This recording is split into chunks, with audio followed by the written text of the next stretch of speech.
ಎಲ್ಲರಿಗೂ ನಮಸ್ಕಾರ. Income tax 2 lecture ಸೀರೀಸ್ಗೆ ಸ್ವಾಗತ. This is Sunil Kumar S, assistant professor under department of commerce and management, government first grade college Mulbagal, Kolar district. Dear students, ನಾವು last ಕ್ಲಾಸಲ್ಲಿ format for computing taxable income from other sources ತಿಳ್ಕೊಂಡಿದ್ದೇವೆ. ಇವತ್ತು ನಾವು ಇಲ್ಲಿ ಬರ್ತಕ್ಕಂಥ ಪ್ರತಿಯೊಂದು ಏನು ಒಂದು ಕಂಟೆಂಟ್ ಇದೆ, director fees, salary and allowances of MP and MLA, family pension, ground rent, income from subletting, ಈ ಪ್ರತಿಯೊಂದು ಐಟಮ್ಸ್ ಏನಿದ್ದಾವೆ ಈ ಪ್ರತಿಯೊಂದು ಐಟಮ್ನು ಕೂಡ ನಾವು ಡೆಪ್ತ್ ಆಗಿ ಡಿಸ್ಕಸ್ ಮಾಡೋಣ. ಪ್ರಾವಿಷನ್ಸ್ ಅನ್ನೋ ಒಂದು ಹೆಡ್ಡಿಂಗಲ್ಲಿ ಅವುಗಳನ್ನ ಡಿಸ್ಕಸ್ ಮಾಡೋಣ. ಈ ಒಂದು format for computing taxable income from other sources ತುಂಬ ಈಸಿ. ಇದರಲ್ಲಿ ಯಾವುದೇ ರೀತಿಯಾಗಿರ್ತಕ್ಕಂತಹ ಒಂದು ಕಾಂಪ್ಲೆಕ್ಸ್ ಅಡ್ಜಸ್ಟ್ಮೆಂಟ್ಸ್ ಬರೋದಿಲ್ಲ. ಅದರ್ ಸೋರ್ಸಸ್ ನಾನು ಈಗಾಗಲೇ ಹೇಳ್ದಂಗೆ ಈ 4 head: income from salary, house property, business and profession and capital gain. ಈ 4ರಲ್ಲಿ ಬರದೇ ಇರತಕ್ಕಂಥ ಇನ್ಕಮ್ಸ್ ಎಲ್ಲ ಕೂಡ ಇದರಲ್ಲಿ ಬರ್ತವೆ. ಇದನ್ನು ನೀವು ಜಸ್ಟ್ ಏನು ಮಾಡಿ ಒಂದು ಲಿಸ್ಟ್ ಔಟ್ ಮಾಡ್ಕೊಳ್ಳಿ. ಲಿಸ್ಟ್ ಔಟ್ ಮಾಡಿದ್ದಾದಮೇಲೆ ಎಲ್ಲವನ್ನ ಲಿಸ್ಟ್ ಔಟ್ ಮಾಡಿದ್ಮೇಲೆ ಅವು ನಿಮಗೆ gross income from other sources ಬರುತ್ತೆ. ಅದರಲ್ಲಿ ನೀವು ಲೆಸ್ ಡಿಡಕ್ಷನ್ ಅಂಡರ್ ಸೆಕ್ಷನ್ 57 ಮಾಡಿದ್ರೆ ನಿಮಗೆ taxable income from other source ಬರುತ್ತೆ. This is very very simple. ಇದ್ರ ಬಗ್ಗೆ ನಾವು ಲಾಸ್ಟ್ ಸೀರೀಸಲ್ಲೇ ಡಿಸ್ಕಸ್ ಮಾಡಿದ್ದೀವಿ, ಸೀರೀಸ್ ನಂಬರ್ 16ನಲ್ಲಿ. ಇವತ್ತು ಪ್ರಾವಿಷನ್ಸ್ ಅನ್ನೋ ಒಂದು ಹೆಸರಿನಲ್ಲಿ ನಾವೇನು ಮಾಡೋಣ, ಪ್ರಾವಿಷನ್ಸ್ ಅನ್ನೋ ಒಂದು ಹೆಸರಿನಲ್ಲಿ ಈ ಎಲ್ಲ ಒಂದು ಐಟಮ್ಸ್ನ ನಾವೇನು ಮಾಡೋಣ, ಡೆಪ್ತ್ ಆಗಿ ಡಿಸ್ಕಸ್ ಮಾಡೋಣ. Provisions. The meaning, chargeability and tax treatment of each item in the above format have been explained below in detail. ಆಯಿತಾ, ನಾವು ಮೇಲಿನ ಫಾರ್ಮೆಟಲ್ಲಿ ನೋಡಿರ್ತಕ್ಕಂಥ ಎಲ್ಲ ಕಂಟೆಂಟ್ಗಳನ್ನ ಅರ್ಥ, ಅವುಗಳ ಚಾರ್ಜಬಿಲಿಟಿ ಮತ್ತು ಯಾವ ರೀತಿ ಅವುಗಳಿಗೆ ಟ್ಯಾಕ್ಸ್ ಟ್ರೀಟ್ಮೆಂಟ್ ಕೊಡಬೇಕು, ಇವೆಲ್ಲವನ್ನು ನಾವೇನು ಮಾಡೋಣ, ಪ್ರಾವಿಷನ್ಸ್ ಅನ್ನೋ ಒಂದು ಹೆಡ್ಡಿಂಗಲ್ಲಿ ಡಿಸ್ಕಸ್ ಮಾಡೋಣ. ಇದನ್ನು ನೀವೆಲ್ಲರೂ ಕೂಡ ತುಂಬ ಕೇರ್ಫುಲ್ಲಾಗಿ ಕೇಳಿಸ್ಕೊಳ್ಬೇಕಾಗುತ್ತೆ. The first one is director fees. ಅಂದರೆ ಇಲ್ಲಿ 1000 ಐಟಮ್ಸ್ ಬರ್ತವೆ ಇನ್ಕಮ್ ಫ್ರಮ್ ಅದರ್ ಸೋರ್ಸಲ್ಲಿ, 1000ಕ್ಕೂ ಜಾಸ್ತಿ ಬರ್ತವೆ. ಆದರೆ ನಾವು ಎಲ್ಲವನ್ನು ಡಿಸ್ಕಸ್ ಮಾಡಲ್ಲ. ವೆರಿ ಇಂಪಾರ್ಟೆಂಟ್ ಮತ್ತು ಮೋರ್ ಆಫನ್ ಆಗಿ ಅಪಿಯರ್ ಆಗ್ತಕ್ಕಂಥವುಗಳನ್ನ ನಾವು ಡಿಸ್ಕಸ್ ಮಾಡ್ತೇವೆ. ಮೊದಲನೇದು director fees. It refers to sitting fees received by director for attending board meetings where the director is also an employee in the company. The sitting fees is chargeable under the head of income from salary, else it is chargeable under the head of income from other sources. The amount of director fees accrued or received by the assessee during the previous year is fully taxable. ಇಲ್ಲಿ ಗಮನಿಸ್ತಾ ಇರಬೇಕು, ಇಲ್ಲಿ director ಅಂದರೆ ನಮಗೆ ಗೊತ್ತಿದೆ, the person who will be A part of the strategic level management in a company. ಇಲ್ಲಿ ಡೈರೆಕ್ಟರ್ಸಲ್ಲಿ ಆ ಡೈರೆಕ್ಟರ್ಸ್ಗೆ ಏನು ಮಾಡಿದ್ರೆ, who will direct the company in their decisions. So ಇಲ್ಲಿ ಅವ್ರಿಗೆ ನಾವೇನು ಮಾಡಬೇಕಾಗುತ್ತೆ, ನಾವು ರೆಮ್ಯುನರೇಷನ್ ಅಂತ ಹೇಳ್ಬಿಟ್ಟು ಕೊಡ್ತೀವಿ. ಇಲ್ಲಿ ಆ ಡೈರೆಕ್ಟರಿಗೆ ಕೊಡ್ತಕ್ಕಂಥ ರೆಮ್ಯುನರೇಷನ್ ಎಲ್ಲಿಗೋಗುತ್ತೆ, ಇನ್ಕಮ್ ಫ್ರಮ್ ಅದರ್ ಸೋರ್ಸಸ್ಸಲ್ಲಿ ಅವನು ಟ್ಯಾಕ್ಸ್ ಕಟ್ಟಬೇಕು. ಅದೇ ಎಲ್ಲರೂ ಒಂದು ನಿಮಿಷ ಗಮನಿಸಬೇಕು, ಇಲ್ಲಿ ಡೈರೆಕ್ಟರು ಎಂಪ್ಲಾಯಿ ಕೂಡ ಆಗಿರ್ತಾನೆ. ಈಗ ಡೈರೆಕ್ಟರು, ಇಲ್ಲಿ there are many various kinds of directors ಅದೇ. ಅದರಲ್ಲಿ ಒಬ್ಬ ಡೈರೆಕ್ಟರ್ ಎಂಪ್ಲಾಯಿ ಆಗಿ ಇದ್ದರೆ ಆ ಎಂಪ್ಲಾಯಿಗೆ ಕೊಡ್ತಕ್ಕಂಥ ಫೀಸು ಅದು ಇನ್ಕಮ್ ಫ್ರಮ್ ಸ್ಯಾಲ್ರಿಗೆ ಹೋಗಬೇಕು. ಅದೇ ಆ director is not an employee, okay, then that income will goes to the income from other sources. Next, ಯಾವುದೇ ಒಂದು ಎಂಪ್ಲಾಯಿಗೆ ಬಂದಿರತಕ್ಕಂಥ ಫೀಸ್ ರಿಸೀವ್ ಆಗಿರ್ಬೋದು ಅಥವಾ ಅಕ್ರೂಡ್ ಆಗಿರ್ಬೋದು, ಎಲ್ಲವೂ ಕೂಡ ಏನು ಮಾಡಬೇಕು, ಫುಲ್ಲಿ ಟ್ಯಾಕ್ಸಬಲ್. ಇಲ್ಲಿ ಯಾವುದೇ ಎಕ್ಸಂಪ್ಷನ್ ಇಲ್ಲ. ಇದಿಷ್ಟು director fees. Next, second one, salary and allowances of member of parliament, member of legislative assembly. ಅದೇ salary and allowances of MP and MLA ಕೇಳಿರ್ತಾರಲ್ಲ ನೀವು. MP ಆ್ಯಂಡ್ MLAಗಳು ವಿಧಾನಸಭಾ ಸದಸ್ಯರು, ಲೋಕಸಭಾ ಸದಸ್ಯರು, ಅವ್ರಿಗೆ ಕೂಡ ಸ್ಯಾಲ್ರಿ ಬರುತ್ತೆ, ನಿಮಗೆ ಗೊತ್ತಿರಬೇಕು. ಅವ್ರಿಗೆ ಸ್ಯಾಲ್ರಿ ಬಂದರೆ ಅವ್ರು ಅದನ್ನು ಇನ್ಕಮ್ ಫ್ರಮ್ ಸ್ಯಾಲ್ರಿಯಲ್ಲಿ ಟ್ಯಾಕ್ಸ್ ಫೈಲ್ ರಿಟರ್ನ್ ಮಾಡೋಕ್ಕಾಗಲ್ಲ. ಇನ್ಕಮ್ ಫ್ರಮ್ ಅದರ್ ಸೋರ್ಸಸ್ಸಲ್ಲಿ ಅವ್ರು ಏನು ಮಾಡಬೇಕು, ಟ್ಯಾಕ್ಸ್ನ ರಿಟರ್ನ್ ಮಾಡಬೇಕು. Since MPs and MLAs are not employees, ಅವ್ರು ಎಂಪ್ಲಾಯೀಸ್ ಅಲ್ಲ, any remuneration received by them is chargeable under the head income from other sources. While Salary received by MP and MLA are fully taxable. Any allowances received by them are exempt from tax.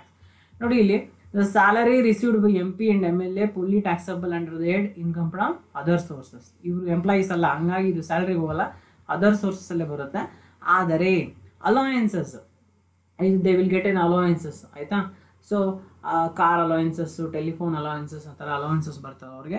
ಆ ಅಲೋಯನ್ಸಸ್ಗೆ tax ಇಲ್ಲ, they are exempt from the tax under section 10 subsection 17. ಇದನ್ನೇ ಜ್ಞಾಪಕದಲ್ಲಿ ಇಟ್ಕೊಳ್ಳಿ. And third one is the family pension. Family pension refers to a pension received by the family members of a deceased employee. The tax treatment for this income is as follows. The amount of family pension accrued or received by the assessee during the relevant previous year is fully taxable under the head income from other sources. A deduction under section 57 is provided for family pension to the extent of list of the following. 1/3 of the amount of family pension charged to tax or 15,000 whichever is less.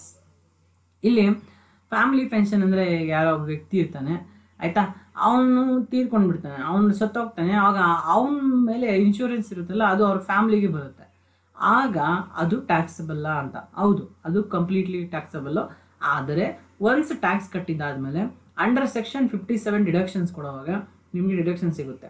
ಎಷ್ಟು deduction ಸಿಗುತ್ತಪ್ಪ ಅಂದರೆ 1/3 of the amount of family pension or 15,000 whichever is less ಆಯಿತಾ, ಅಷ್ಟು deduction ಸಿಗುತ್ತೆ. ಇದು ನಾವು illustration ಮಾಡೋ ನೋಡೋಣ. And next one is compensation or any other payment received in connection with termination of employment or modification in terms of conditions. ನಾವು ಇದನ್ನು ಗಮನಿಸಿದ್ದೀವಿ ಆಯಿತಾ. ಯಾರೋ ಒಬ್ಬ ಏನು ಮಾಡ್ತಾರೆ, ಮಿಸ್ಟರ್ ಎಕ್ಸ್ ಅನ್ನೋನು ಒಂದು ಜಾಬ್ ಮಾಡ್ತಾ ಇರ್ತಾನೆ, ಅವ್ನಿಗೆ ಏನು ಮಾಡ್ತಾರೆ, ಟರ್ಮಿನೇಟ್ ಮಾಡ್ತಾರೆ ಆಯಿತಾ. ವಾಲಂಟ್ರಿ ರಿಟೈರ್ಮೆಂಟ್ ಸ್ಕೀಮ್ ತಗೊಳ್ಳಿ ಅವನ್ನ ಟರ್ಮಿನೇಟ್ ಮಾಡ್ತಾರೆ. ಅಂದರೆ ಅವ್ನಿಗೆ ಒಂದು ಅಷ್ಟು ದುಡ್ಡು ಕೊಟ್ಬಿಟ್ಟು ನಾಳೆಯಿಂದ ನಿನ್ನ ಕೆಲಸಕ್ಕೆ ಬರಬೇಡಪ್ಪ ಅಂತ ಹೇಳ್ತಾರೆ. ಇದು ಎಕ್ಸ್ಪೆನ್ಸಸ್ ಕಂಪನಿಗೆ, ಇದು ನಾವೆಲ್ಲಿ ಬಿಸ್ನೆಸ್ ಎಕ್ಸ್ಪೆನ್ಸ್ ಅಂತ ತೋರಿಸಿದ್ದೀವಿ. ಆದರೆ ಅವ್ನು ತೆಗೆದುಕೊಂತಾನಲ್ಲ ಅವನ ಎಂಪ್ಲಾಯಿ, ಅವ್ನು ಇದನ್ನ ಎಲ್ಲಿ ತೋರಿಸ್ಬೇಕು, ಸ್ಯಾಲ್ರಿಯಲ್ಲಿ ತೋರ್ಸೋಕ್ಕಾಗಲ್ಲ, ಯಾಕಂದರೆ ಇದು ಸ್ಯಾಲ್ರಿ ಅಲ್ಲ. ಮತ್ತು ಇನ್ನೆಲ್ಲಿ ತೋರಿಸ್ಬೇಕಾಗುತ್ತೆ, ಹೌಸ್ ಪ್ರಾಪರ್ಟಿಯಲ್ಲಿ ತೋರ್ಸೋಕ್ಕಾಗುತ್ತಾ, ಅಲ್ಲ. ಮತ್ತು ಬಿಸ್ನೆಸ್ ಆ್ಯಂಡ್ ಪ್ರೊಫೆಷನ್ನ ಇದು ಅಲ್ಲ, ಕ್ಯಾಪಿಟಲ್ ಗೇನ ಅಲ್ಲ, ಇನ್ನೇನು ಉಳಿದಿದೆ ಅದರ್ ಸೋರ್ಸಸ್. ಹಾಗಾಗಿ ಅವನು ಅದರ್ ಸೋರ್ಸಲ್ಲಿ ತೋರಿಸ್ಬೇಕು. So effective 1st April 2019, any compensation or other payment received in connection with termination of employment or modification in terms and conditions is fully taxable under the head income from other sources. It's fully taxable. Since the same income is chargeable under the income from salaries, also it is understood that this income is taxable under other sources when the payment is received from other than employer or such payment received from the employer is not account of employer and employee relationship. ಇಲ್ಲಿ ನೀವು ಹೇಳ್ಬೋದು, sir ಇದು ತಗೊತಾ ಇರೋದು ಇವನು ಎಂಪ್ಲಾಯರಿಂದ ಅಲ್ವಾ, ಇದು ಸ್ಯಾಲ್ರಿಗೆ ಹೋಗುತ್ತಲ್ಲ ಅಂತ. ಹೌದು, ಇದು ಸ್ಯಾಲ್ರಿಗೆ ಹೋಗುತ್ತೆ, ಆದರೆ ಇಲ್ಲಿ ರಿಲೇಷನ್ಶಿಪ್ ಏನಿದೆ, ಅವನಿಗೆ ಸ್ಯಾಲ್ರಿ ಕೊಡ್ತಾ ಇಲ್ಲ, ಟರ್ಮಿನೇಟ್ ಮಾಡಿ ಕೊಡ್ತಾ ಇರೋದ್ರಿಂದ ಇದು ಇನ್ಕಮ್ ಫ್ರಮ್ ಅದರ್ ಸೋರ್ಸಸ್ಗೆ ಬರುತ್ತೆ. Next, ground rent. Ground rent refers to rent received for letting out vacant land. Vacant land is not a house property since there is no building in it. Hence, ground rent cannot be charged under the head income from house property, but must be charged under the head income from other sources. ಇಲ್ಲಿ ground rent ಏನು, ಯಾವುದೋ ಒಂದು ಸ್ವಲ್ಪ land ನಿಮ್ಮಿದೆ, ಆ ಲ್ಯಾಂಡನ್ನು ನೀವೇನು ಮಾಡಿ ರೆಂಟಿಗೆ ಕೊಟ್ಟಿದ್ದೀರಿ. For example, ನೀವು ನೋಡ್ತಾ ಇರ್ಬೋದು ಸಿಟಿಗಳಲ್ಲಿ ಯಾವುದೋ ಒಂದು ವೇಕೆಂಟ್ ಲ್ಯಾಂಡ್ ಇರ್ತದೆ, ಆ ಲ್ಯಾಂಡನ್ನು ಈ ಸರ್ಕಸ್ ಮಾಡೋದಕ್ಕೆ, ಅರ್ಥ ಆಯ್ತಾ, ಯಾರಾದರೂ ಡೇರಿ ಹಾಕೊಳೋದಕ್ಕೆ, ಟೆಂಟ್ ಹಾಕೋದಕ್ಕೆ ಅವ್ರ ಬಾಡಿಗೆ ಕೊಡ್ತಾ ಇರ್ತಾರೆ, ಹೌದಾ. ಆ ಥರ ಇಲ್ಲಿ ಏನು ಮಾಡಿದರೆ ಲ್ಯಾಂಡನ್ನ ಬಾಡಿಗೆ ಕೊಟ್ಟರೆ ಅವಾಗ ನಿಮ್ಗೆ ಇನ್ಕಮ್ ಬರುತ್ತೆ. ಅದು ಹೌಸ್ ಪ್ರಾಪರ್ಟಿಗೆ ಹೋಗುತ್ತೆ ಅಂತ ನೀವು ಅಂದ್ಕೊಳ್ಬಾರ್ದು, ಯಾಕೆಂದರೆ ಅದ್ರ ಮೇಲೆ ಈ ಬಿಲ್ಡಿಂಗ್ ಎಂಥದ್ದು ಇರೋದಿಲ್ಲ, ಹೌದಾ, ಬರೀ ವೇಕೆಂಟ್ ಲ್ಯಾಂಡ್. ಮತ್ತು ಇನ್ನೆಲ್ಲಿಗೆ ಹೋಗುತ್ತೆ, ಅದು ಇನ್ನು ಅದರ್ ಸೋರ್ಸಸ್ಗೆ ಬರುತ್ತೆ, ಹೌದಾ. Next, ground rent earned or received by the assessee during the relevant previous year is fully taxable. It is fully taxable. Rent received for letting out agricultural land for a movie shooting is taxable as a ground rent. ಅಕಸ್ಮಾತ್ ನೀವೇನಾದರೂ agriculture land ಇದ್ದು ಅದನ್ನು ನೀವೇನಾದರೂ rent ಕೊಟ್ಟಿದ್ದೀರಿ movie shooting ಅಂದರೆ ಅದು ಕೂಡ ಟ್ಯಾಕ್ಸಬಲ್ಲೇ. Rent received for letting out agriculture land for a movie shooting also is taxable as a ground rent ಅಂತ ಟ್ಯಾಕ್ಸಬಲ್ ಆಗುತ್ತೆ. ಅದು whatever may be it agriculture land whatever it is, ನೀವು ಅದನ್ನು ಬಾಡಿಗೆ ಕೊಟ್ಟಿದ್ದೀರಿ ಅಂದರೆ ಅದು ಗ್ರೌಂಡ್ ರೆಂಟ್ ಅಂತ ತಗೋಬೇಕು, and it is fully taxable. And next one is income from subletting. A property is said to be sublet when the tenant of the property further lets out to the entire property or a part of the property to another person for a rental income. Where the property let and sublet in a house property, the income from subletting cannot be charged under the head income from house property. Hence, the assessee who has sublet the property is not the owner of the property. Hence, income from subletting is chargeable under the head income from other sources. So ಇಲ್ಲಿ ಒಂದು ವಿಷಯ ಏನಪ್ಪ ಅಂದರೆ subletting. Subletting ಅಂದರೆ ಏನಂತ ಕರಿತೀವಿ, ಉಪ ಬಾಡಿಗೆ. ಅಂದರೆ ಬಾಡಿಗೆ ಕೊಡೋದು ಬೇರೆ, ಉಪ ಬಾಡಿಗೆ ಕೊಡೋದು ಬೇರೆ. ಯಾವ ರೀತಿ, ಈಗ ಏನು ಮಾಡ್ತಾನೆ, ಈಗ ರಾಮ ಅನ್ನೋನು ಏನು ಮಾಡ್ತಾನಪ್ಪ ಅಂತಂದರೆ, ಅವನ ಮನೆ ಓನರು, ಅವನೇನು ಮಾಡ್ತಾನೆ, ರಹೀಮ್ಗೆ ಏನು ಮಾಡಿರ್ತಾನೆ, ಮನೇನ ಬಾಡಿಗೆಗೆ ಕೊಟ್ಟಿರ್ತಾನೆ. ಆಯಿತಾ, ರಾಮ ಅನ್ನೋನು ಒಂದು ಮನೇನ ರಹೀಮ್ಗೆ ಬಾಡಿಗೆ ಕೊಟ್ಟಿರ್ತಾನೆ.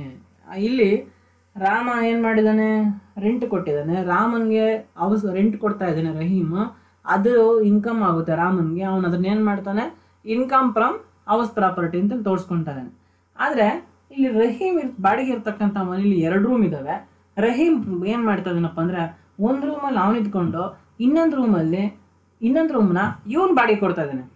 ಇವನಿರೋದೇ ಬಾಡಿಗೆ ಮನೆಯಲ್ಲಿ, ಬಾಡಿಗೆ ಮನೆನ ಬಾಡಿಗೆ ಕೊಡ್ತಾ ಇದ್ದಾನೆ ಯಾರೋ, ರಹೀಮ್. ಇದನ್ನು ಸಬ್ಲೆಟಿಂಗ್ ಅಂತಾರೆ, ಉಪ ಬಾಡಿಗೆ ಕೊಡೋದು ಅಥವಾ ಉಪ ಬಾಡಿಗೆ ಅಥವಾ ಸಬ್ಲೆಟಿಂಗ್ ಅಂತ ಕರೀತಾರೆ. ಇಲ್ಲಿ ರಹೀಮ್ಗೂ ಕೂಡ ಏನಾಗುತ್ತೆ, ಅವನ ಫ್ರೆಂಡ್ ತಿಂಗಳಿಗೆ 1000 ರೂಪಾಯಿ ಕೊಡೋಕ್ಕೆ ಶುರು ಮಾಡ್ತಾನೆ. ಈಗ ರಹೀಮ್ ಅದನ್ನು ಇನ್ಕಮ್ ಫ್ರಮ್ ಹೌಸ್ ಪ್ರಾಪರ್ಟಿ ಅಂತ ಟ್ರೀಟ್ ಮಾಡೋಕ್ಕಾಗುತ್ತಾ? ಆಗಲ್ಲ. ಯಾಕೆಂದರೆ ಅವನೇನು ಓನರ್ ಅಲ್ಲ, ಆಯಿತಾ, ಅವನಿರೋದೇ ಬಾಡಿಗೆಗೆ. ಅವನು ಅದನ್ನು ಇನ್ನೊಬ್ಬರಿಗೆ ಬಾಡಿಗೆ ಕೊಟ್ಕೊಂಡಿದ್ದಾನೆ, ಸ್ವಲ್ಪ ಅಥವಾ ಪೂರ್ತಿ ಆದರೂ ಕೊಡ್ಬೋದು, ಸ್ವಲ್ಪ ಆದರೂ ಕೊಡ್ಬೋದು. ಅವನಿಗೆ ಅನ್ಕೊಂಡ ಸ್ವಲ್ಪ ಕೊಟ್ಟಿದ್ದಾನೆ ಅಂತ. ಈ ರೀತಿ ಸಬ್ಲೆಟಿಂಗಿಂದ ರಹೀಮ್ಗೆ ಬರ್ತಕ್ಕಂತಹ ಇನ್ಕಮ್ ಇದೆಯಲ್ಲ, 1000 ರೂಪಾಯಿ ಅಂತ ಹೇಳಿದ್ವಲ್ಲ, ಅದನ್ನು ನಾವು ಎಲ್ಲಿ ತೋರಿಸ್ಬೇಕು, ರಹೀಮ್ ಇನ್ಕಮ್ ಫ್ರಮ್ ಹೌಸ್ ಪ್ರಾಪರ್ಟಿಲಿ ತೋರ್ಸೋಕ್ಕಾಗಲ್ಲ. As is not an owner of the property. ಯಾಕಂದ್ರೆ ಓನರ್ ಬಂದು ರಾಮ್. ಮತ್ತು ಇವಾಗ ಇವನೇನು ಮಾಡಬೇಕು, he want to show this under income from other sources ಅಂತ ತೋರಿಸ್ಕೊಡ್ಬೇಕಾಗುತ್ತೆ. And the following is the tax treatment. ಏನು ಟ್ಯಾಕ್ಸ್ ಟ್ರೀಟ್ಮೆಂಟ್ ಸಬ್ಲೆಟಿಂಗ್ ಅಂದರೆ, the income from subletting is fully taxable and any expenses on sublet portion incurred by assessee must be deducted under section 57 from gross income from other sources. ಮತ್ತೆ ಇನ್ನು subletting ಕೊಟ್ಟಿದ್ದಾನಲ್ಲ, ಒಂದು room ಬಾಡಿಗೆ ಕೊಟ್ಟು 2 ರೂಮಲ್ಲಿ ಒಂದು room ಕೊಟ್ಟಿದ್ದೀನಿ ಅಂತ ಹೇಳಿದ್ರಲ್ಲ, ಆ ಒಂದು ರೂಮ್ಗೆ ಸಂಬಂಧಪಟ್ಟಂಗೆ ಏನಾದರೂ ಖರ್ಚು ಮಾಡಿದರೆ ರಹೀಮು, ಆಯಿತಾ, ಏನೋ ಒಂದು ಲೈಟ್ ಹಾಕ್ಸೋದು, ಪೇಂಟ್ ಹಾಕ್ಸೋದು ಏನೋ ಮಾಡ್ದೆ ಅಂದ್ಕೊಳ್ಳಿ, ಅದನ್ನು ಅಂಡರ್ ಸೆಕ್ಷನ್ 57 ಡಿಡಕ್ಷನ್ ತಗೊಳ್ಬೋದು. Next one, income from letting out plant and machinery with or without building. Where the letting out plant and machinery is not the business of the assessee, yet he or she is earning any income by letting out plant and machinery, such income is taxable under the head income from other sources. So ಇಲ್ಲೇನಾಗುತ್ತಪ್ಪ ಅಂತಂದರೆ, ನಿಮ್ಮ ಹತ್ರ ಯಾವುದೋ ಒಂದು machinery ಇರುತ್ತೆ and ನೀವೇನು ಮಾಡ್ತೀರಿ, ಅದನ್ನು ಯಾರಿಗಾದರೂ ಬಾಡಿಗೆ ಕೊಟ್ಟು ಅದರಿಂದ ನೀವೇನಾದರೂ ಸಂಪಾದನೆ ಮಾಡಿದರೆ ಆವಾಗ ಅದು ಇನ್ಕಮ್ ಫ್ರಮ್ ಅದರ್ ಸೋರ್ಸ್ಗೆ ಹೋಗುತ್ತೆ. Actually this is not your work. ನೀವು ಆ ಮಿಷನರಿನ ಬಾಡಿಗೆ ಕೊಡಬೇಕು ಅಂತ ತಂದಿರೋದಲ್ಲ, ಅದು ನಿಮ್ಮ ಬಿಸ್ನೆಸ್ ಅಲ್ಲ. ನೀವು simply you have been purchased for your self, ನಿಮ್ಮ ಬಳಕೆಗೋಸ್ಕರ ನೀವು ತಂದಿದ್ದೀರಿ. ಆದರೆ ಏನಂತಾರೆ, ಅಕೇಶ್ನಲಿ ಅಥವಾ by chance you gave somebody else for the rent and you got the income from it. So that income must go to the income from other sources. ಮತ್ತು ಆ ಒಂದು ಪ್ಲ್ಯಾಂಟ್ ನೀವು ಬಾಡಿಗೆ ಕೊಟ್ಟಲ್ಲ, ಆ ಮೆಷಿನರಿ ಅಥವಾ ಪ್ಲ್ಯಾಂಟ್, ಅದಕ್ಕೆ ಏನಾದರೂ ಎಕ್ಸ್ಪೆನ್ಸಸ್ ಏನಾದರೂ ನೀವು ಮಾಡಿದ್ರೆ that will show and deduct in the under section 57. ಆದರೆ ಜ್ಞಾಪಕದಲ್ಲಿ ಕೊಳ್ಳಿ, ನಿಮ್ಮ ಡಿಡಕ್ಷನ್ ಸಿಗೋದು ಯಾವಾಗ ಅಂದರೆ, ನೀವು ಆ ಮೆಷಿನರಿಗೆ ಅಥವಾ ಪ್ಲ್ಯಾಂಟಿಗೆ ಖರ್ಚು ಮಾಡಿರಬೇಕು. ಓನ್ಲಿ ಆ ಲೆಟ್ಟಿಂಗ್ ಕೊಟ್ಟಿದ್ದ ಪೀರಿಯಡಲ್ಲಿ ಖರ್ಚು ಮಾಡಿದರೆ ಮಾತ್ರ ಇದು ನಿಮಗೆ ಸಿಗುತ್ತೆ. During the period of let out only you must spend like depreciation, repairs, maintenance and insurance. That only you will get a deduction under section 57 in from the gross gain from other sources. Next one is the royalty income. Royalty refers to income earned by permitting the use of any right that belong to the assessee, like copyright, patent rights, trademark and brand names, etc. ನನಗೆ ಸಂಬಂಧಪಟ್ಟಿದ್ದಂತಹ ಒಂದು ವಸ್ತುವನ್ನು ಇನ್ನೊಬ್ಬನು ಬಳಸಿಕೊಳ್ಳಲು ನಾನು ಅನುಮತಿ ಕೊಟ್ಟಿದ್ದಾದರೆ ಅದರಿಂದ ನಾನು ಪಡಿತಕ್ಕಂತಹ ಒಂದು ಆದಾಯವನ್ನು ರಾಯಲ್ಟಿ ಅಂತ ಹೇಳ್ಬಿಟ್ಟು ಕರಿತೀವಿ ನಾವು, ರಾಜಧನ ಅಂತೇಳಿ ಕರಿತೀವಿ. ಉದಾಹರಣೆಗೆ ಕಾಪಿ ರೈಟ್ಸು, ಪ್ಯಾಟೆಂಟ್ ರೈಟ್ಸು, ಯಾವ್ದು ಬುಕ್ ಬರಿತೀನಿ ಕಾಪಿರೈಟ್ ಬರುತ್ತೆ, ಅದು ಬೇರೆಯವ್ರು ಪ್ರಿಂಟ್ ಮಾಡೋಕೆ ಅವ್ರಿಗೆ ಕೊಡ್ತೀನಿ ನಾನು. ಪೇಟೆಂಟ್ ರೈಟ್ಸ್ ಬೇರೆಯವ್ರಿಗೆ ಕೊಡ್ತೀನಿ, ಮೆಡಿಸಿನ್ ಕಂಡು ಹಿಡಿದು ಅದನ್ನು ಬೆಳೆಸ್ಕೊಳಕ್ಕೆ ಕೊಡ್ತೀನಿ, ಆಯಿತಾ.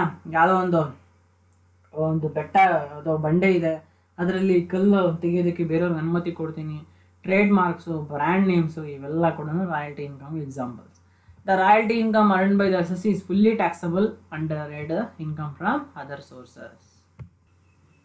And any expenses incurred by the assessee for earning the royalty income are deductible under section 57.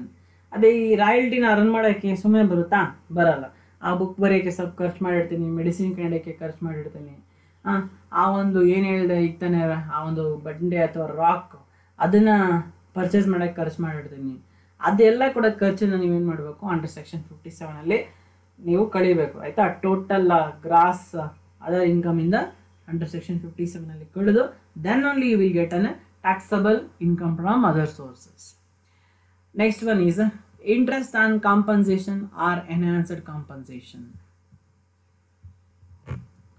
Where any property of the assessee had been compulsorily acquired and on compensation for such compulsory acquisition, if the assessee receives any interest on account of delay in the payment of compensation, such interest received by the assessee is fully taxable in the year of receipt. ಇಲ್ಲಿ ನಾವು ಗಮನಿಸ್ತಾ ಇದ್ವಿ, ಇಲ್ಲಿ capital ಗೇನಲ್ಲಿ ಗಮನಿಸಿದ್ವಿ. ಅವ್ರು ಏನು ಮಾಡ್ತಿದ್ರು, compulsory acquisition of land and building of industrial ಅಂಡರ್ಟೇಕಿಂಗ್ನ ಮಾಡ್ತಾರೆ. ಆ ರೀತಿ ಅವರು ಕಂಪಲ್ಸರಿ ಅಕ್ವಿಸಿಷನ್ ಮಾಡ್ಕೊಂಡಾಗ ಏನು ಮಾಡ್ತಾರೆ, ಅವರು they will give you some amount, ಹೌದಾ. ಅವ್ರು ನಿಮ್ಗೆ ಸ್ವಲ್ಪ ಅಮೌಂಟ್ನ ಕೊಡ್ತಾರೆ. ಆಮೇಲೆ ನಾವು ಇಲ್ಲಿ ಹೇಳಿದ್ವಿ, ಅಮೌಂಟ್ ಕೊಟ್ಟಿದ್ದ ಕ್ಷಣದಿಂದ ನೀವೇನು ಮಾಡಬೇಕು, ಪೀರಿಯಡ್ನ ಕನ್ಸಿಡರ್ ತೊಗೊಬೇಕು ಅಂತ ಹೇಳಿದ್ವಿ. ಕೆಲವೊಂದು ಟೈಮಲ್ಲಿ ಅಮೌಂಟ್ ಕೊಡ್ತಕ್ಕಂಥದ್ದು ನಿಮಗೆ ತಡ ಆಗಿಬಿಡುತ್ತೆ. ಆ ತಡ ಆದಾಗ ಏನು ಮಾಡ್ತಾರೆ, ಅವರು ಇಂಟ್ರೆಸ್ಟ್ ಕೂಡ ಹಾಕ್ಕೊಡ್ತಾರೆ. ಆ ಇಂಟ್ರೆಸ್ಟ್ ಅಮೌಂಟ್ ಇದೆಯಲ್ಲ, ಅದು ಇನ್ಕಮ್ ಫ್ರಮ್ ಅದರ್ ಸೋರ್ಸ್ ಬರಬೇಕು.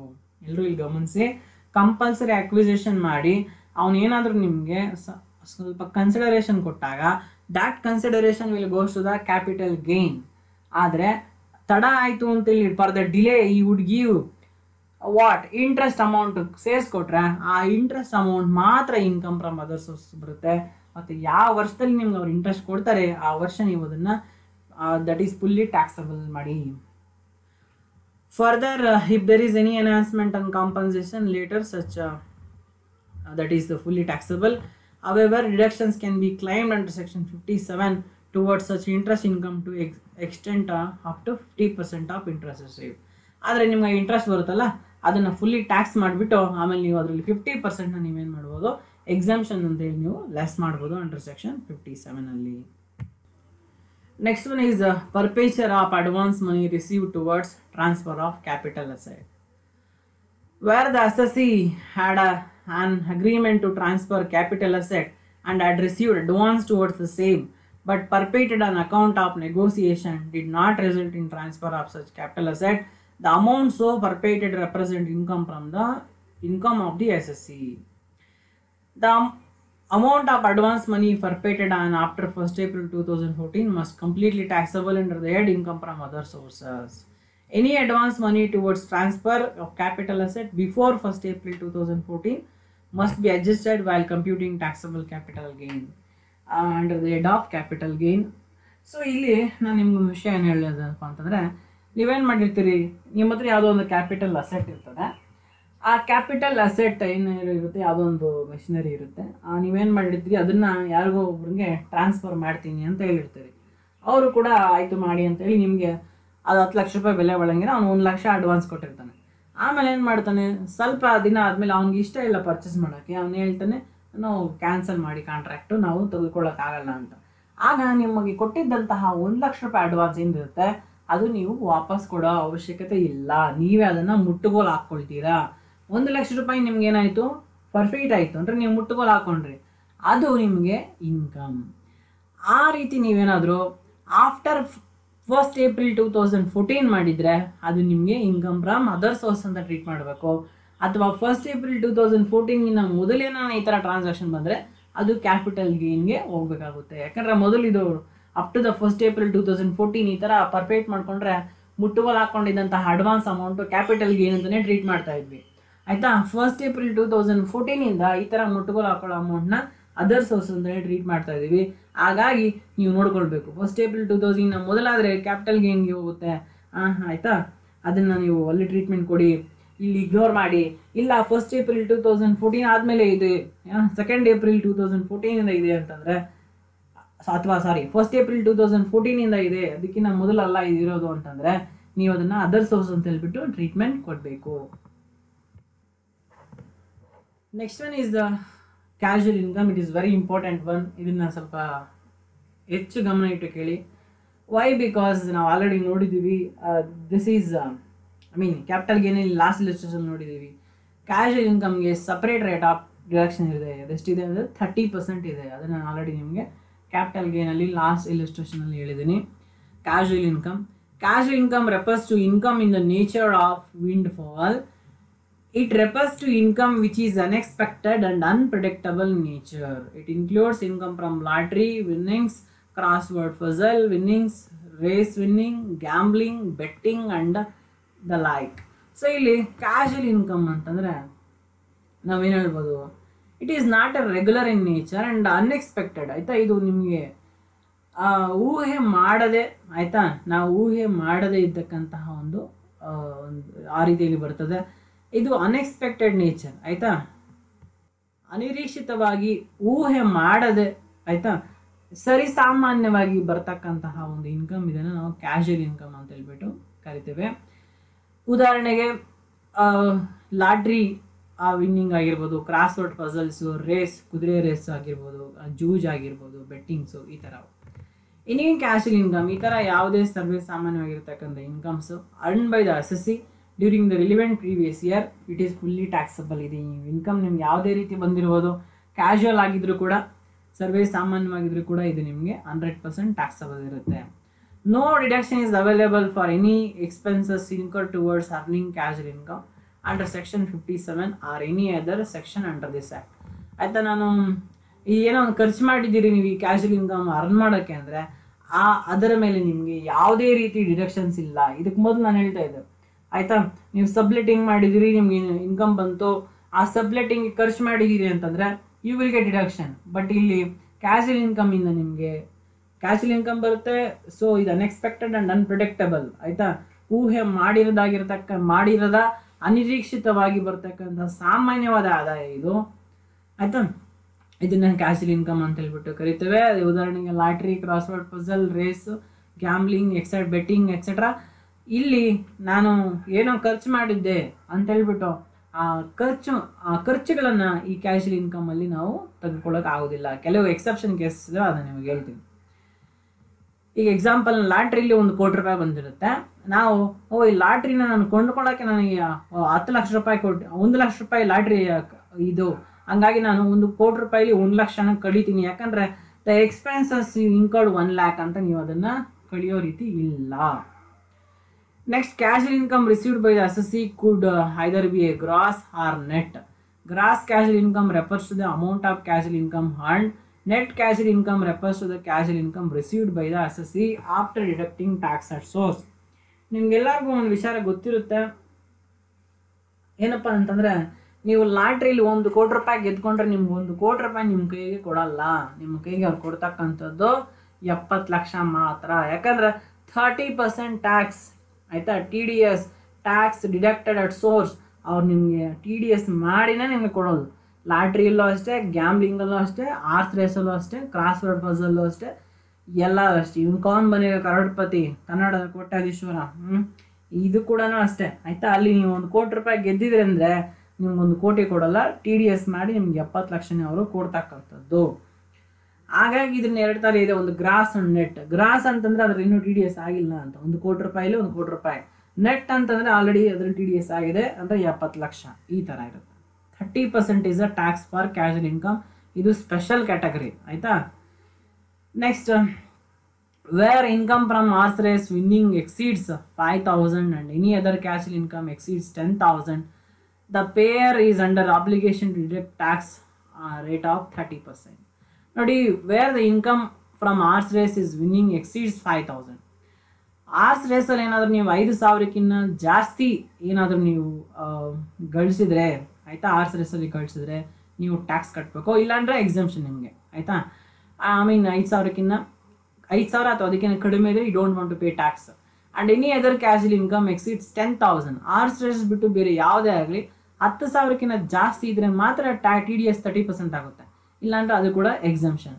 ಸೊ ಇಲ್ಲಿ ಗಮನಿಸೋದು ಏನಪ್ಪ ಅಂತಂದರೆ, horse race and other casual incomes are respectively 5,000 and 10,000ಗಿನ್ನ ಜಾಸ್ತಿ ಇದ್ದರೆ ಮಾತ್ರ ಟ್ಯಾಕ್ಸ್ 30% ಕಟ್ಟಬೇಕು, ಇಲ್ಲ ಅಂದರೆ ಎಕ್ಸಮ್ಷನ್. ಇದು ಎಲ್ಲ ಕ್ಯಾಶುವಲ್ ಇನ್ಕಮ್ಗೆ ಅಪ್ಲೈ ಆಗುತ್ತೆ.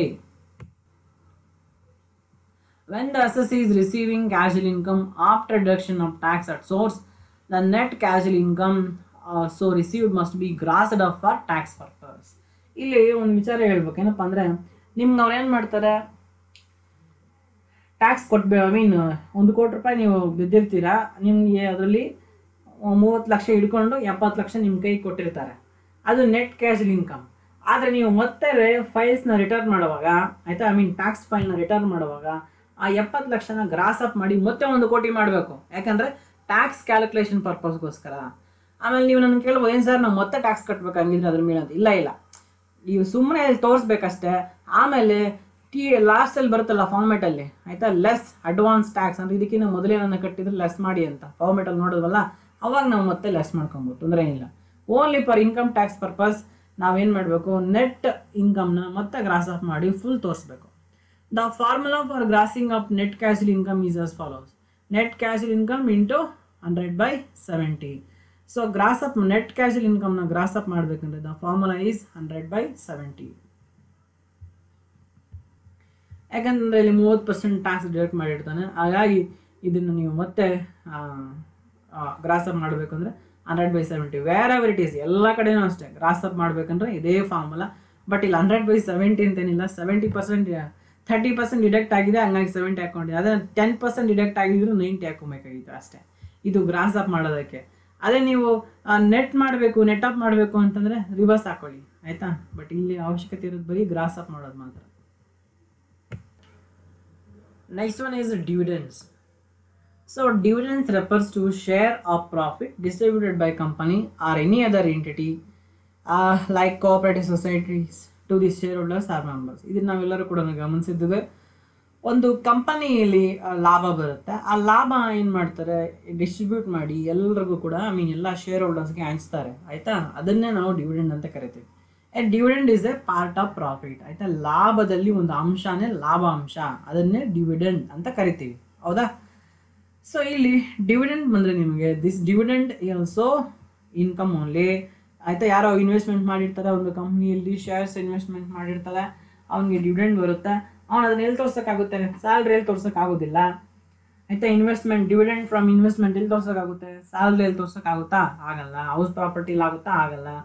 ಬಿಸ್ನೆಸ್ ಆ್ಯಂಡ್ ಪ್ರೊಫೆಷನಲ್ ಆಗುತ್ತಾ, ಇದೇ ಅವನದೇನು ಬಿಸ್ನೆಸ್ಸು, ಯಾರೋ ಬಿಸ್ನೆಸ್ ಮಾಡಿ ಲಾಭ ಬಂದಿದ್ರೆ ಡಿವಿಡೆಂಡ್ ಕೊಡ್ತಾ ಇರೋದಷ್ಟೇ, ಇವನು ಬರೀ ಡಿವಿಡೆಂಡ್ ತಗೊತಾ ಇದ್ದಾನೆ. It is not business income. ಮತ್ತು ಕ್ಯಾಪಿಟಲ್ ಗೇನ್ ಕೂಡ ಅಲ್ಲ, ಇದು ಯಾವುದೇ ಕ್ಯಾಪಿಟಲ್ ಅಸೆಟ್ನ ಮಾರಿ ಬಂದಿರೋದಲ್ಲ. ಬಟ್ ಇನ್ನೆಲ್ಲಿ ಹೋಗುತ್ತೆ, other sources. So there it will come. ಇಲ್ಲಿ ಡಿವಿಡೆಂಡ್ ಸಂಬಂಧಪಟ್ಟಂಗೆ ಕೆಲವು ಟ್ರೀಟ್ಮೆಂಟ್ ನೋಡೋಣ. The tax treatment for this dividend income in the hand of assessees as follows ಆಯಿತಾ. ಈ ಡಿವಿಡೆಂಡ್ಗೆ ಟ್ಯಾಕ್ಸ್ ಟ್ರೀಟ್ಮೆಂಟ್ ಈ ರೀತಿ ಇರುತ್ತೆ. Dividend from domestic company are exempted under section up to 10 lakh rupees ಆಯಿತಾ. So dividend from domestic company ಅಂದರೆ Indian ಕಂಪ್ನೀಸಿಂದ ಏನಾದರೂ ಡಿವಿಡೆಂಡ್ ಬಂದಿದ್ರೆ up to 10 lakh rupees exemption ಆಯಿತಾ. ಎಕ್ಸೆಂಪ್ಷನ್ ಇರುತ್ತೆ, ಇದು ನೀವೆಲ್ಲರೂ ಕಂಪ್ಲೀಟಾಗಿ ಗಮನಿಸಬೇಕು. Dividend from domestic company up to 10 lakh rupees is a completely exempted. Next, dividend from foreign companies are fully taxable. ಅದೇ ಡಿವಿಡೆಂಡ್ ಫ್ರಮ್ ಫಾರಿನ್ ಕಂಪನಿ ಆದರೆ fully taxable ಆಯಿತಾ. ನೀವೇನಾದರೂ ಇಂಡಿಯನ್ ಕಂಪ್ನಿಯಿಂದ ಡಿವಿಡೆಂಡ್ ತಗೊಂಡಿದ್ದೀರಿ ಅಂದರೆ ನೀವು ಟ್ಯಾಕ್ಸ್ ಕಟ್ಟಂಗಿಲ್ಲ. ಅದೇ ಫಾರಿನ್ ಕಂಪ್ನಿಯಿಂದ ಡಿವಿಡೆಂಡ್ ತಗೊಂಡಿದ್ದೀರಿ ಅಂದರೆ fully tax ಕಟ್ಟಬೇಕು. ಏನಕ್ಕೆ ಹಿಂಗೆ ಮಾಡಿದ್ದಾರೆ, ಇಂಡಿಯನ್ ಕಂಪ್ನಿಲಿ ಜಾಸ್ತಿ ಇನ್ವೆಸ್ಟ್ಮೆಂಟ್ ಮಾಡಲಿ ಇಂಡಿಯನ್ಸ್ ಅಂತ ಇರ್ಬೋದು. Next, dividend from mutual fund company R exempted under section 10 subsection 35 up to 10 lakh if the mutual fund company is a domestic company. Even dividend from mutual fund company ಕೂಡ 10 ಲಕ್ಷ ರೂಪಾಯಿ exempted, ಆದರೆ ಆ ಒಂದು mutual fund company ಕೂಡ domestic ಆಗಿರಬೇಕು. Dividend from cooperative society R fully taxable. ಅದೇ ನೀವೇನಾದ್ರು dividend from cooperative societies ಇಂದ ತಗೊಂಡಿದ್ರೆ ಅದು ಇಂಡಿಯಾ ಆಗಿರಲಿ or whatever it is, ಆಯ್ತಾ, fully taxable.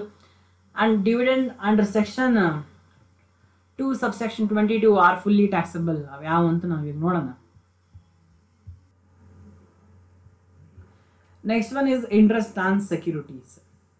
Interest on securities refers to interest earned on debt instrument like bonds and debentures. So ಇಲ್ಲಿ ಇವಾಗ ತಾನೇ ನೋಡಿದ್ವಿ, ಏನು ನೀವು ಇನ್ವೆಸ್ಟ್ಮೆಂಟ್ ಇನ್ ಶೇರ್ಸ್ ಮಾಡಿರ್ತೀರಿ, ಆಗ ನಿಮ್ಗೇನು ಬರುತ್ತೆ, ಡಿವಿಡೆಂಡ್ ಬರುತ್ತೆ. So dividend also income only. Domestic ಕಂಪ್ನಿಯಲ್ಲಿ ಮಾಡಿದರೆ ಅಪ್ ಟು 10 lakh ಎಕ್ಸಮ್ಷನ್, ನೀವೇನು ಟ್ಯಾಕ್ಸ್ ಕಟ್ಟಂಗಿಲ್ಲ, ಅದಕ್ಕೆ ಮೇಲೆ ಬಂದರೆ ಟ್ಯಾಕ್ಸ್ ಕಟ್ಟಬೇಕು. ಅದೇ ಫಾರಿನ್ ಕಂಪ್ನಿ ಆದರೆ ನಿಮ್ಗೆ ಎಕ್ಸಮ್ಷನ್ ₹1 ಕೂಡ ಇಲ್ಲ, ಫುಲ್ಲಿ ಟ್ಯಾಕ್ಸಬಲ್. ಕೋಆಪರೇಟಿವ್ ಸೊಸೈಟಿ ಆದರೂ ಕೂಡ fully taxable. Mutual fund company ಆದರೂ ಕೂಡ ಸೇಮ್, ಡೊಮೆಸ್ಟಿಕ್ ಆದರೆ ಎಕ್ಸಾಮ್ಟೆಡ್ ಅಪ್ ಟು 10 lakh, ಇಲ್ಲಾಂದರೆ ಟ್ಯಾಕ್ಸ್ ಕಟ್ಟಬೇಕು. ಆ್ಯಂಡ್ ಸೆಕ್ಷನ್ 22 subsection 22 ಏನೇ ಬರಲಿ ಫುಲ್ಲಿ ಟ್ಯಾಕ್ಸಬಲ್. ಆದರೆ ಅದೇ ರೀತಿ ನೀವು ಇನ್ವೆಸ್ಟ್ಮೆಂಟ್ ಇನ್ ಶೇರ್ಸಲ್ಲಿ ಮಾಡಿಲ್ಲ, ನೀವು ಬಾಂಡ್ಸಲ್ಲಿ ಡಿಬೆಂಚರ್ಸಲ್ಲಿ ಮಾಡಿದೆ ಅಂದರೆ ಇಲ್ಲಿ ನಿಮಗೆ ಏನು ಬರುತ್ತೆ, ಇಲ್ಲಿ ನಿಮಗೆ ಡಿವಿಡೆಂಡ್ ಬರೋದಿಲ್ಲ. ಡಿವಿಡೆಂಡ್ ಬದಲು ಏನು ಬರುತ್ತೆ, ನಿಮಗಿಲ್ಲಿ ಇಂಟ್ರೆಸ್ಟ್ ಬರುತ್ತೆ, ಹೌದಾ. ಈ ಇಂಟ್ರೆಸ್ಟ್ ಕೂಡ ನಿಮಗೆ ಇನ್ಕಮ್ ಆಗುತ್ತೆ. ಈ ಇಂಟ್ರೆಸ್ಟ್ ಎಲ್ಲಿ ತೋರಿಸ್ತಾರೆ ನೀವು, ಸ್ಯಾಲ್ರಿಯಲ್ಲಿ ಆಗಲ್ಲ, HPL ಆಗಲ್ಲ, ಬಿಸ್ನೆಸ್ ಆ್ಯಂಡ್ ಪ್ರೊಫೆಷನಲ್ ಆಗಲ್ಲ, ಕ್ಯಾಪಿಟಲ್ ಗೇನಲ್ಲೂ ಆಗಲ್ಲ. ಇನ್ನೆಲ್ಲಿರುತ್ತೆ, he want to show only under income from other sources, ಹೌದಾ. ಇನ್ಕಮ್ ಫ್ರಮ್ ಅದರ್ ಸೋರ್ಸಲ್ಲಿ ನೀವು ಇದನ್ನು ತೋರಿಸ್ಬೇಕಾಗುತ್ತೆ.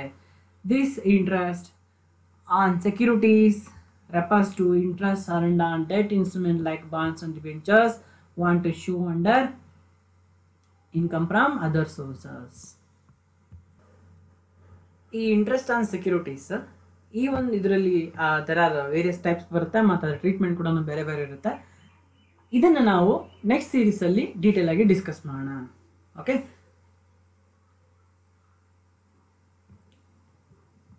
ಬರೀ ಈ ಪ್ರಾವಿಷನ್ಸ್ಗೆ 2 ಸೀರೀಸ್ ಮಾಡ್ತೀನಿ. ಇವಾಗ ಈ ಒಂದು ಸೀರೀಸಲ್ಲಿ ಅರ್ಧ ಕವರ್ ಮಾಡಿದ್ದೀನಿ, ನೆಕ್ಸ್ಟ್ ಸೀರೀಸಲ್ಲಿ ಇನ್ನು ಅರ್ಧ ನಾನು ಕವರ್ ಮಾಡ್ತೀನಿ. ಓಕೆ, ಡೋಂಟ್ ಮಿಸ್ ಆ ಒಂದು ಸೀರೀಸ್ನ ನೀವು ನೋಡಿ. Thanks for watching. Have A great day. Jai Hind.